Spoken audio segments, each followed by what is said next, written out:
Hello friends, welcome back to my channel. आज हम फिर से एक वीडियो के साथ आ गए हैं। आज हम सीखेंगे एक्सेल में सैलरी शीट कैसे बनाना है। तो आज हम सैलरी शीट बनाना सीखेंगे। तो सबसे पहले आपको क्या करना है, इसके ऊपर सबसे पहले एम्प्लॉय कोड डालेंगे। इसमें एम्प्लॉय कोड, ताकि हम किसी भी एम्प्लॉय के, जैसे एक कंपनी में कई नाम, एक सेम नाम के कई लोग हो सकते हैं, तो उसको आप कोड नंबर से आइडेंटिफाई कर सकते हैं। फिर उसके बाद हम उस एम्प्लॉय का नेम डालेंगे, फिर उसकी पोस्ट, फिर बेसिक सैलरी, उसकी बेसिक सैलरी कितनी है। फिर होता है टीए। टीए का मतलब होता है ट्रैवलिंग अलाउंस, मतलब जो कंपनी आने जाने का किराया देती है उसको टीए कह सकते हैं आप।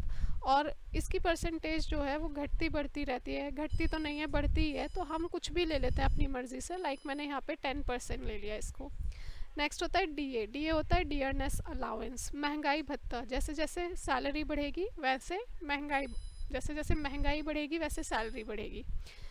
नेक्स्ट है एचआरए। एचआरए होता है हाउस रेंटल अलाउंस। कंपनी रहने के लिए क्वार्टर देती है, तो उस क्वार्टर का कुछ किराया आपको देना है। नेक्स्ट है पीएफ। पीएफ प्रोविडेंट फंड, ये आपकी सैलरी से डिडक्ट होता है। तब आप कंपनी छोड़ेंगे या आप रिटायर होंगे तो आप इसको क्लेम कर सकते हैं। उसके बाद होता है ग्रॉस सैलरी। ग्रॉस सैलरी मतलब आपकी टोटल सैलरी कितनी है। एंड देन नेट सैलरी, आपको सब कट कटाकर कितनी सैलरी मिलती है। ठीक है, तो यहाँ पे हो गई है नेट सैलरी। आपकी इसकी लेंथ एडजस्ट करने के लिए बीच में जो आपको लाइन दिख रही है, इस पर आप ऐसे डबल क्लिक करेंगे तो भी इसकी लेंथ एडजस्ट हो जाएगी, कॉलम की एडजस्ट।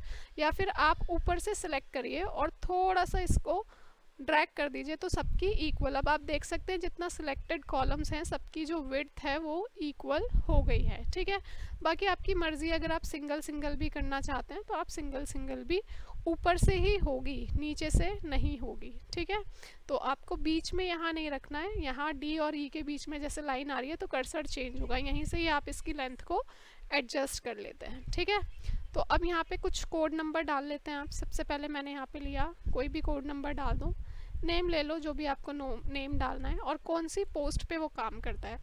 उसके बाद 1 लाख रुपीज़ मान लीजिए इसकी सैलरी है, तो हमें निकालना है 1 लाख का 10%। मैं इसकी पोस्ट चेंज कर देती हूँ, मैनेजर कर लेते हैं यहाँ पे। अब 1 लाख का 10% निकालना है, तो 1 लाख का 10% अगर आपको निकालना है तो कैसे निकालेंगे। पहले is equal to 1 lakh. 1 lakh किस में लिखा है, D2, मतलब डी कॉलम और सेकेंड रो, तो D2 आप सिलेक्ट कर लेंगे। उसके बाद मल्टीप्लाई का साइन लगाएंगे, जो कि स्टार का साइन होता है, एस्टरिस्क। और कितना परसेंट आपको रखना है, तो आप 10 के बाद और परसेंटेज का साइन लगा दीजिए, तो 10% वो आपको कैलकुलेट करके दे देगा। ठीक है, सेल एड्रेस का ही यूज़ करना है आपको, आप इस तरीके से नहीं निकालेंगे। 1 लाख पूरा आपने लिखा, फिर उसके बाद आपने इनटू 10 और परसेंट का साइन लगा दिया, क्योंकि फिर ये कांस्टेंट पे हो जाता है। अगर आप यहाँ पे सैलरी चेंज करते हैं इसकी, लाइक 1 लाख की जगह 80,000 कर दिया, तो ये यहाँ पे चेंज नहीं होगा, क्योंकि हम इस पे कांस्टेंट वैल्यू पर कैलकुलेट कर रहे हैं। तो हमें कांस्टेंट नहीं, हम क्या लेंगे, सेल एड्रेस, ताकि वो अपने आप, मैं इसको जितना भी डालूँ वो अपने आप उसको क्या कर दे, अपडेट कर दे। ठीक है, नेक्स्ट डीए पे आ जाते हैं। DA is also 20% of basic salary, तो is equal to basic salary into 20%, enter. 15,000 हो गया। फिर बेसिक सैलरी इंटू 40%। फिर उसके बाद provident fund is equal to basic salary into 9.5%। उसके बाद ग्रॉस सैलरी। ग्रॉस सैलरी का मतलब होता है आपकी टोटल सैलरी कितनी बनी।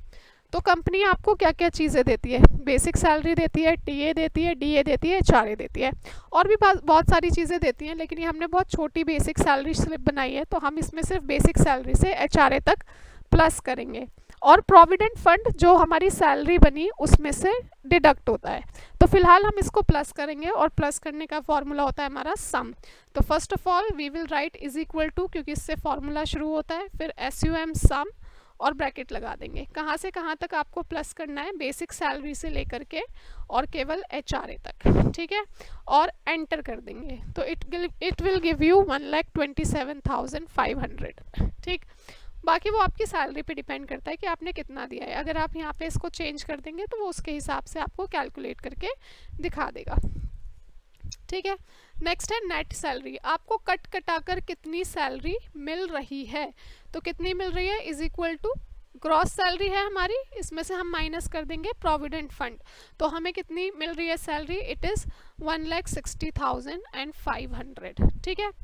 अब हम लोग इसकी फॉर्मेटिंग करेंगे, तो मुझे इसको मैं कॉपी कर लेती हूँ, मैं कोई डिफरेंट रिकॉर्ड्स नहीं डाल रही हूँ। कॉपी करने के लिए इसी को नीचे कर लेंगे, तो आपको जहाँ से कॉपी करना है उस लाइन के साथ नीचे के ब्लैंक रोज को आपको सिलेक्ट करना है और कंट्रोल डी प्रेस करना है, ताकि वो सारी सेम चीज़ रिपीट हो जाए। ठीक है। अगर आप यहाँ पे अब इसमें लाइक कुछ चेंज भी करते हैं तो आपका फॉर्मूला बिल्कुल करेक्ट है, आप यहाँ पे कुछ भी डालेंगे उसके हिसाब से आपकी चेंज होता रहेगा डेटा। ठीक है। लाइक यहाँ पे इसको हम असिस्टेंट मैनेजर कर लेते हैं, असिस्टेंट मैनेजर या फिर प्रोजेक्ट मैनेजर, जो भी आपको करना है इसके अंदर वो आप डाल देंगे इसमें, प्रोजेक्ट मैनेजर। ठीक है। अभी बताया, यहाँ पे जाएंगे डबल क्लिक कर देंगे ताकि ये इसमें फिट हो जाए। ठीक है। अब आप इसमें जो भी नाम डालना चाहते हैं वो नाम आप यहाँ पे डाल सकते हैं। ठीक है। थोड़ा सा चेंज कर ही लेते हैं इसको, एंड दैट्स इट। अब now I want to add some row, तो आपको क्या करना है, you have to click on one, जैसे मुझे वन के ऊपर चाहिए तो क्लिक करेंगे एंड प्रेस कंट्रोल प्लस। ठीक है। अगर न्यूमरिक कीपैड यूज़ कर रहे हैं तो कंट्रोल के साथ प्लस प्रेस करना है, और अगर सिंपल नॉर्मल नंबर्स के वाला प्लस यूज़ कर रहे हैं तो शिफ्ट के साथ यूज़ करिए।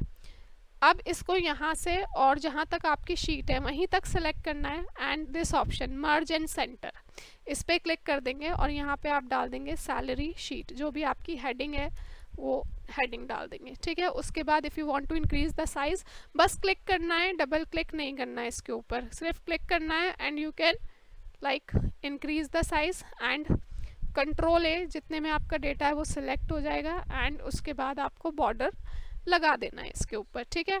बाकी की formatting we will see in next class कि हम इसमें इसको और सुंदर कैसे बना सकते हैं। तब तक आप इस तरीके की शीट बनाइए, प्रैक्टिस कीजिए, फॉर्मूला प्रैक्टिस करना बहुत ज़रूरी है। अगर आपको कंटेंट अच्छा लगा please do like share and comment. Thank you.